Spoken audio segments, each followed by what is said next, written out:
यहाँ पे इस वीडियो में हम cell the unit of life chapter के बारे में जो बेसिक पॉइंट्स हैं सेल से रिलेटेड वो कवर करने वाले हैं। हमारे चैप्टर का नाम है cell the unit of life. अगर इस चैप्टर के नाम में देखें तो इस चैप्टर के नाम को हम दो पार्ट्स में ब्रेक करेंगे। पहला है सेल और दूसरा the unit of life. Cell एक ऐसी स्ट्रक्चर है, सेल एक ऐसा ऑर्गेनाइजेशन है जो यूनिट है। यूनिट का मतलब होता है basic requirement. Basic requirement of life. Life मतलब लिविंग ऑर्गेनिज्म। तो किसी भी लिविंग ऑर्गेनिज्म के सर्वाइवल के लिए जो बेसिक रिक्वायरमेंट होता है वो क्या है? सेल नाम का एक स्ट्रक्चर। अब किस तरह से उसकी रिक्वायरमेंट है लिविंग ऑर्गेनिज्म की? सेल लिविंग ऑर्गेनिज्म की बॉडी का स्ट्रक्चर जो भी स्ट्रक्चर होता है वो सेल के मिलकर बना होता है। भाई लिविंग ऑर्गेनिजम्स जो होते हैं वो किससे मिलकर के बने होते हैं? सेल से मिलकर के बने होते हैं। जिसमें हमारे पास में दो तरह के लिविंग ऑर्गेनिजम्स होते हैं, यूनिसेल्यूलर जहाँ पे उनकी बॉडी एक सिंगल सेल से बनी होती है, और दूसरे होते हैं मल्टी सेल्यूलर जहाँ पर उनकी बॉडी एक से ज़्यादा सेल से मिलकर के बनी होती है। चाहे वो यूनिसेल्यूलर की बात करें हम, चाहे मल्टी सेल्यूलर की बात करें, दोनों ही जगहों पर जो फिजिकल स्ट्रक्चर, जो बॉडी आपको दिखाई दे रही है उस लिविंग ऑर्गेनिज्म की, वो सेल की बनी होती है। चाहे वो एक सेल की हो चाहे मल्टीपल सेल की हो।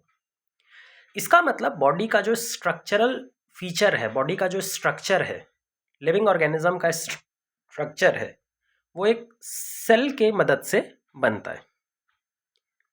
अच्छा, स्ट्रक्चरल तौर पे तो लिविंग ऑर्गेनिज्म के लिए सेल जरूरी है ही, लेकिन अगर हम फंक्शनल तौर पे बात करें, अगर किसी लिविंग ऑर्गेनिज्म को कोई भी फंक्शन परफॉर्म करना होगा तो वो फंक्शन भी सेल के बेसिस पे ही स्टार्ट होता है।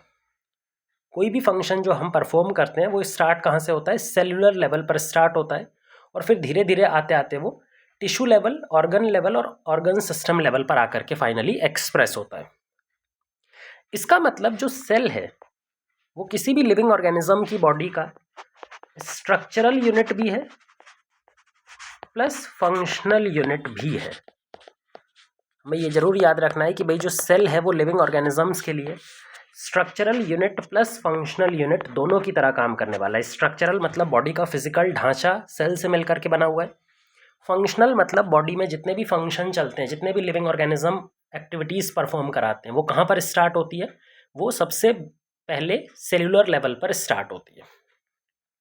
इसीलिए हम सेल को fundamental structural plus functional unit of life कह करके बुलाते हैं। ये सेल और लिविंग ऑर्गेनिज्म के बीच में कनेक्शन एस्टेब्लिश करने के लिए हमने उस पूरे चैप्टर के नाम को स्मॉल स्मॉल पार्ट्स में ब्रेक किया। अब सेल के बारे में इतनी सारी चीज़ें पढ़ने के बाद में हमें ये पता होना चाहिए कि भाई सेल खुद है क्या। उसका प्रॉपर्टी तो हमने बता दिया कि वो लिविंग ऑर्गेनिजम्स के लिए स्ट्रक्चरल यूनिट है, फंक्शनल यूनिट है। लेकिन अगर सेल के बारे में बताएं तो सेल में किन किन कंपोनेंट से मिलकर के एक सेल तैयार होता है, उसके अंदर में कौन कौन से कंपोनेंट्स होते हैं, वो क्या पर्टिकुलर फंक्शन को परफॉर्म करते हैं। So what is a cell, किस तरह का दिखता है एक सेल, तो वो हमें यहाँ पे डिस्कस करना है। अगर हम एक सेल की बात करें तो एक सेल के पास में तीन स्ट्रक्चरल फीचर दिखने चाहिए। अगर किसी भी स्ट्रक्चर के पास ये तीनों चीज़ें दिखाई दे रही है तो उसको हम एक कंप्लीट सेल कह करके बुलाने वाले हैं। सबसे पहला स्ट्रक्चर है उसका आउटर मोस्ट बाउंड्री। उसका आउटर मोस्ट बाउंड्री, इस आउटर मोस्ट बाउंड्री को हम प्लाज्मा मेम्ब्रेन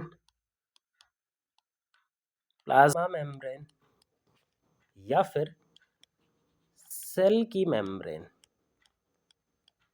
प्लाज्मा मेम्ब्रेन और सेल की मेम्ब्रेन कहकर बुलाते हैं। तो पहला कंपोनेंट हो गया प्लाज्मा मेम्ब्रेन। अगर इस प्लाज्मा मेम्ब्रेन के फंक्शन की बात करें तो प्लाज्मा मेम्ब्रेन का काम है सेल की आउटर बाउंड्री फिक्स करना, सेल के अंदर के कंटेंट को और सेल के बाहर के कंटेंट को आपस में सेपरेट करना। तो प्लाज्मा मेम्ब्रेन क्या करती है, जो सेल के अंदर का कंटेंट है इनसाइड और सेल के आउटर साइड पर जो कंटेंट है उसके बीच में एक सेपरेशन बनाती है।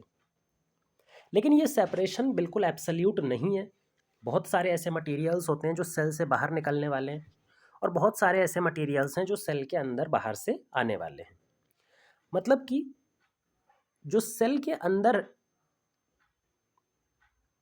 का मैट्रिक्स है और जो आउटसाइड वर्ल्ड है, उसके आसपास का सराउंडिंग है, उसके बीच में जो कम्युनिकेशन इस्टेब्लिश होता है वो भी सेल मेम्ब्रेन के थ्रू ही होने वाला है। तो सेल मेम्ब्रेन का दो काम है, मैट्रिक्स को उसके बाहर सराउंडिंग से सेपरेट करना, और दूसरा काम है उन दोनों के बीच में कम्युनिकेशन इस्टेब्लिश करना, एक्सचेंज को इस्टेब्लिश करना। दूसरा कंपोनेंट किसी भी सेल का होता है उसका फ्लूइड पार्ट, साइटोप्लाज्म, ये वाला पार्ट। ये जो इसके अंदर का मैट्रिक्स है, जो इसके अंदर में मटेरियल भरा हुआ है, इस मैट्रिक्स या फिर मटेरियल को हम बोलते हैं साइटोप्लाज्म।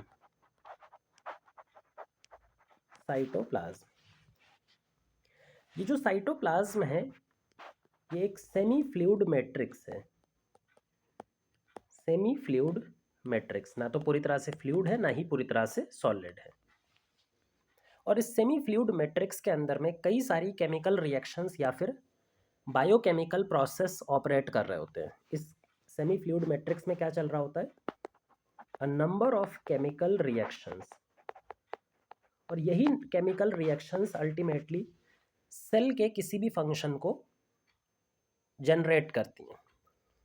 तो जितना भी सेल फंक्शन करता है वो किसके थ्रू होता है? केमिकल रिएक्शन की फॉर्म में स्टार्ट होता है इन द साइटोप्लाज्म।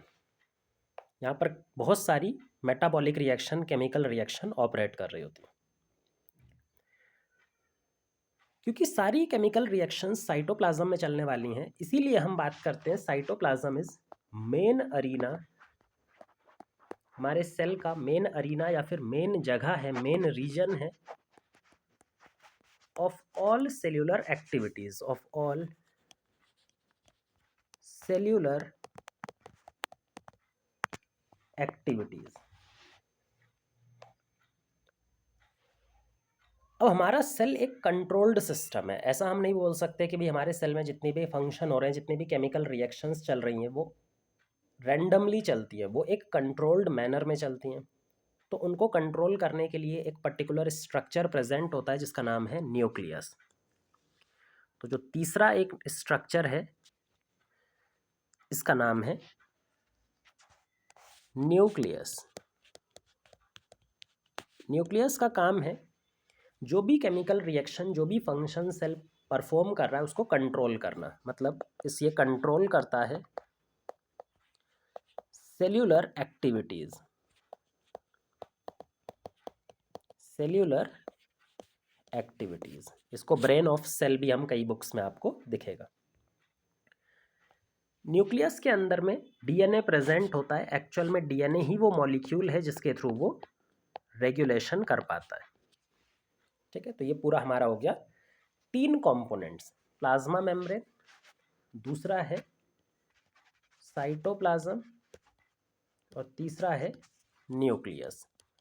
अगर किसी भी स्ट्रक्चर में ये तीनों देखने को मिल रहे हैं उसको हम एक कंप्लीट सेल कह करके बुलाते हैं, कंप्लीट सेल स्ट्रक्चर।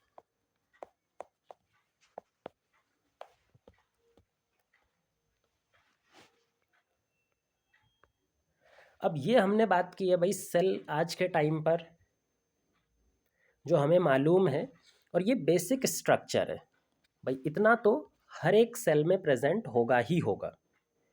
हो सकता है इससे कुछ एडिशनल चीज़ें, कुछ स्पेसिफिक सेल में कुछ एडिशनल चीज़ें भी प्रेजेंट हो, कुछ और मॉडिफाइड चीज़ें भी प्रेजेंट हो, लेकिन हर सेल में ये 3 चीज़ें आपको दिखाई देने ही वाली हैं।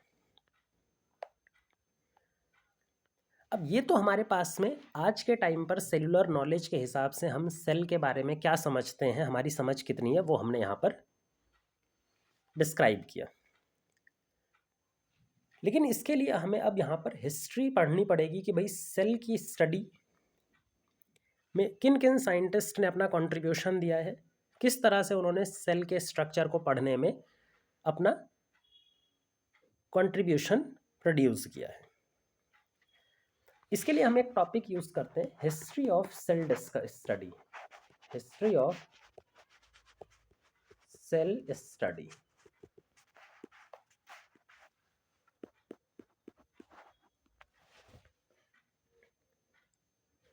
हिस्ट्री ऑफ सेल स्टडी समझने से पहले आपको ये पता होना चाहिए कि भाई हमारा जो सेल है वो साइज में बहुत ज़्यादा छोटा होता है। इतना छोटा होता है कि इसको नेकेड आइज से ऑब्जर्व करना पॉसिबल नहीं है। अगर हम इसको खुली आंखों से डायरेक्ट अपनी आंखों से देखना चाहेंगे तो सेल हमें दिखाई देने वाला नहीं है। तो सेल को ऑब्जर्व करने के लिए हमें एक मैग्नीफाइंग मशीन, जिसको हम माइक्रोस्कोप बोलते हैं, उसकी मदद लगती है। तो अगर हमें सेल को स्टडी करना है तो हमें किसकी ज़रूरत पड़ेगी? माइक्रोस्कोप की। ये बताना इसलिए ज़रूरी है क्योंकि सेल की स्टडी का जो हिस्ट्री है वो बहुत ही डीपली कनेक्टेड है माइक्रोस्कोप के डेवलपमेंट से। जैसे जैसे माइक्रोस्कोप में इम्प्रूवमेंट होता गया, हम सेल को और अच्छे तरह से और डीप लेवल पर स्टडी कर पाएंगे, क्योंकि हमने उसका मैग्नीफिकेशन लेवल भी इंक्रीज करते हुए चले जाएंगे। हिस्ट्री में कुछ साइंटिस्ट का नाम हमें याद रखना है, जिसमें सबसे पहला नाम है Robert Hooke. Robert Hooke. Robert Hooke ने दुनिया का पहला सेल ऑब्जर्व किया था। अगर हम बात करें ओवरऑल, जो पहला सेल किसी भी साइंटिस्ट ने, किसी भी बंदे ने ऑब्जर्व किया था, वो रॉबर्ट हुक थे। First cell observation. पर जो सेल इन्होंने ऑब्जर्व किया था, ये सेल इन्होंने प्लांट का कॉर्क सेल, प्लांट के अंदर में एक सेल होता है जिसको बोलते हैं कॉर्क सेल। ये प्लांट कॉर्क जो सेल है वो डेड सेल होता है, डेड सेल। तो रॉबर्ट हुक ने एक्चुअल में सेल को ऑब्जर्व नहीं किया था।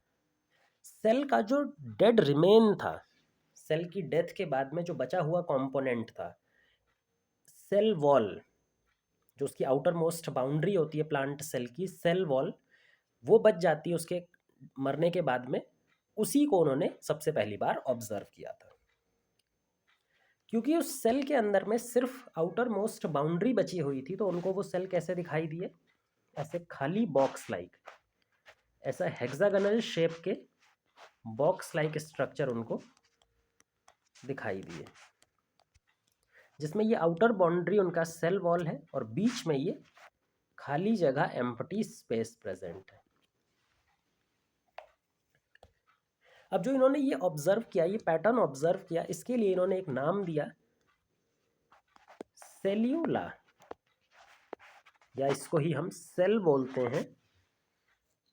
इसमें इन्होंने सेल टर्म दिया था अपनी बुक में माइक्रोग्राफिया। इन्होंने एक बुक पब्लिश की थी माइक्रोग्राफिया नाम की। उसी माइक्रोग्राफिया में इन्होंने अपने पहले सेल ऑब्जर्वेशन के बारे में डिस्कस किया है, और उसी में इन्होंने ये जो टर्म है सेल या फिर सेल्यूलर टर्म पहली बार यूज़ किया था। सेल का मतलब होता है खाली स्पेस, जो चारों तरफ से बाउंड हो, ऐसी स्पेस को बोलते हैं हम सेल। लेकिन ये जो सेल है ये एक मिसनोमर है भाई। हम इसको बहुत ज़्यादा यूज़ करते हैं सेल, आज भी हम सेल टर्म का बहुत ज़्यादा इस्तेमाल करते हैं। लेकिन अगर ध्यान से देखा जाए या फिर अगर एक्चुअल में देखा जाए तो सेल टर्म एक मिसनोमर है, क्योंकि सेल का मतलब होता है खाली स्पेस। अब खाली स्पेस रॉबर्ट हुक के हिसाब से सही इसलिए है क्योंकि रॉबर्ट हुक ने जब सेल को ऑब्जर्व किया था तो उन्होंने सिर्फ और सिर्फ सेल की आउटर बाउंड्री को ऑब्जर्व किया था। जो उसके अंदर में मटेरियल था, साइटोप्लाज्म, न्यूक्लियस, सेल मेम्ब्रेन, वो तो डेड हो चुका था पहले ही, वो तो ख़त्म हो चुका था। तो उनके लिए हिसाब से ये सेल टर्म सही था, लेकिन आज के टाइम पर ये मिसनोमर है, ये करेक्ट इन्फॉर्मेशन उसके बारे में नहीं दे रहा। लेकिन क्योंकि ये बहुत फेमस टर्म है तो आज भी हम सेल टर्मिनोलॉजी का इस्तेमाल करते हैं। रॉबर्ट हुक के बाद में जो दूसरे साइंटिस्ट हमें याद रखने हैं वो है Anton von Leeuwenhoek. Anton von